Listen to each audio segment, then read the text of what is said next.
नमस्कार मित्रांनो।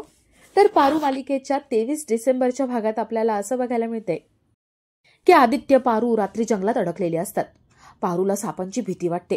तिला साप दिसतो आणि ती मोठ्याने किंचाळते। पारू म्हणते, साप साप आदित्य सर, तिथे साप आहे। पारू आदित्यला मिठी मारते। आदित्य म्हणतो, पारू तिथे काही नाहीये। पारू म्हणते, गेला का तो साप? आदित्य तिच्या गालावरून हात फिरवतो आणि लहान मुलासारखं तिला समजावतो।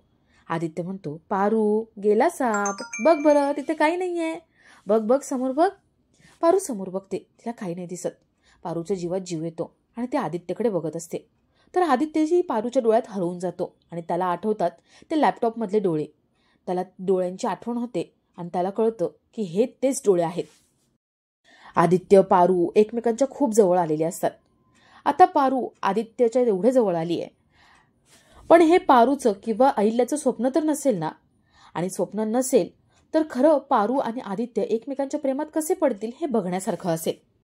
तुम्हाला या मालिकेबद्दल काय वाटतंय? पारू जे करते, पारू जे वागते त्याबद्दल काय वाटते ते कमेंट करून नक्की कळवा। आणि हा व्हिडिओ आवडला असेल तर लाईक करा, चॅनलला सबस्क्राईब करा। हा व्हिडिओ बघितल्याबद्दल थँक्यू।